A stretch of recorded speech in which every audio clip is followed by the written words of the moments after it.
Hey guys, John here from Sonic Drive Studio. Welcome to another amplifier review / demo. This video is all about the Blackstar HD50 Club Mark II amplifier, which I have over here.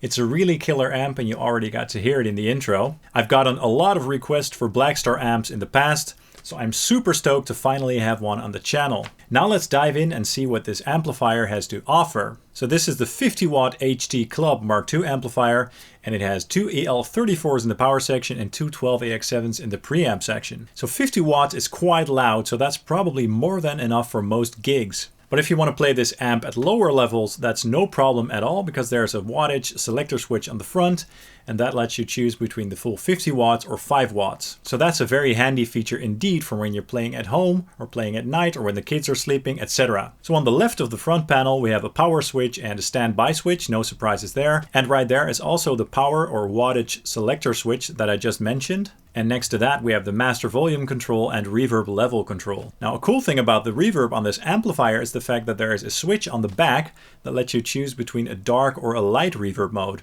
The dark mode sounds more like a natural room ambience, and the light mode sounds more like a sort of shimmery plate reverb. So that's also a very cool bonus feature to have. And then on the right side of the front panel, we have the clean channel controls. A very simple layout, but this channel is quite versatile indeed. We have a simple volume or gain control, and a treble and a bass control, as well as a voicing switch. And that voicing switch lets you choose between two different voicings for the amplifier's clean tone. Voicing 1 is sort of the American clean tone with a nice bright top end and a tight bass response. This voicing also has a lot of headroom, so it's very good for pristine clean tones. Now let's take a listen to how the clean channel sounds on voicing 1 with my ESP LTD SC20 guitar on the single coil neck pickup, and I've also dialed in some reverb on the dark setting for some nice natural room ambience. Here we go.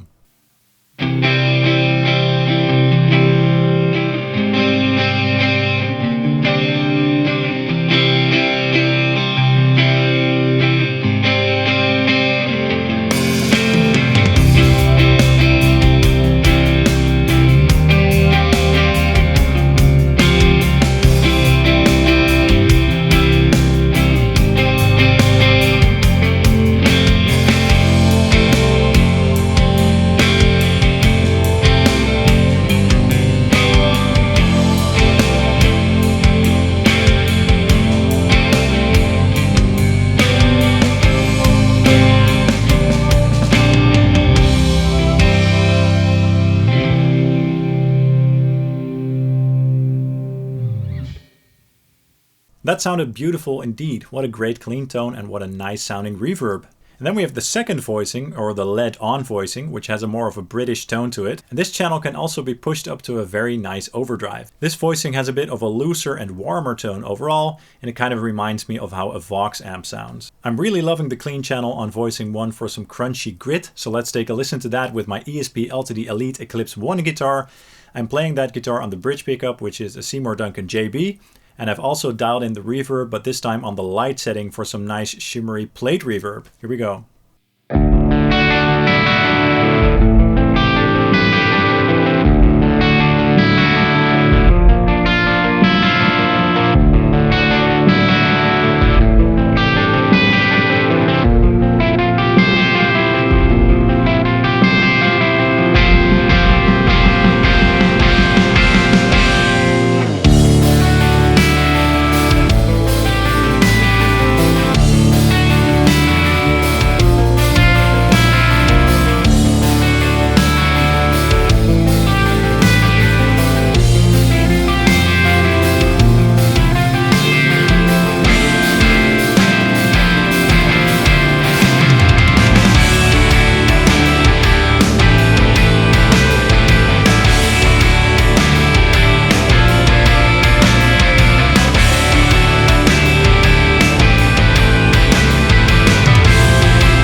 Great, that sounded very beautiful indeed. And of course the amplifier also has an overdrive channel. This channel has a separate volume and gain control and also a voicing switch just as with the clean channel. And there's also a 3-band equalizer with simple bass, mid and treble controls, along with the special and unique ISF control. ISF stands for Infinite Shape Feature, and this very unique and powerful control lets you fine-tune the overall frequency response of the overdrive channel. So it basically gives you a lot of control over the voicing of the overdrive channel. Now when you turn the ISF control all the way to the left, it makes the overdrive channel sound more American, with a tighter bass response and more push to the mid-range. And when you turn this control all the way to the right, it makes the overdrive channel sound more British, so less aggressive, a bit warmer, and a bit more fluffy and fuzzy sounding.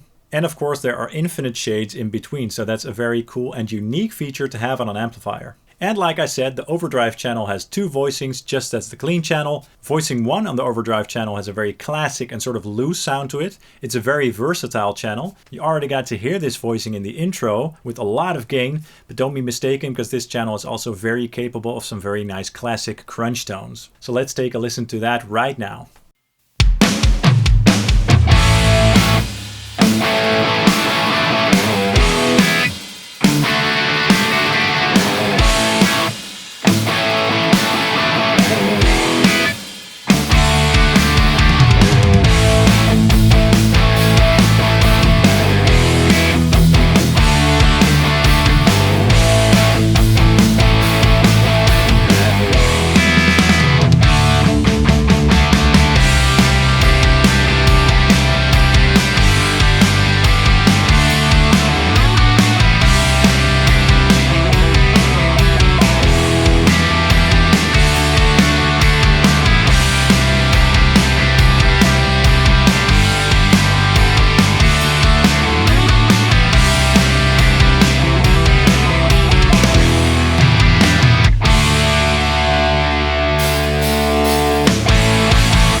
Wow, that was very great indeed. A lot of harmonic richness going on there. I really love the fatness of the saturation. There's plenty of mids in there, so it really sounds great in the mix. And that's a character that I found this amp has plenty of. Just a lot of mid-range that works great in the mix of a full band. Now the second voicing on the overdrive channel has a very different tone. This voicing sounds more hot-rodded, as if there's a boost in front of the amp already, making this channel sound a lot more tight and aggressive. Of course, this mode or voicing is great for heavy metal, so let's take a listen to a metal segment right now, also with the ESP LTD SC20, but this time on the bridge pickup. Here we go.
Wow, that sounded great indeed. Very meaty, aggressive and thrashy. Definitely gnarly and tight enough without an additional boost. Very cool. Now let's also take a look at some of the features on the back panel of the amplifier.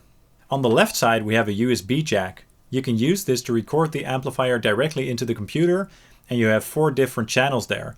Process channels with a cab emulation, a signal of the raw amp, so without a cab emulation, which can be very handy for adding your own impulse responses.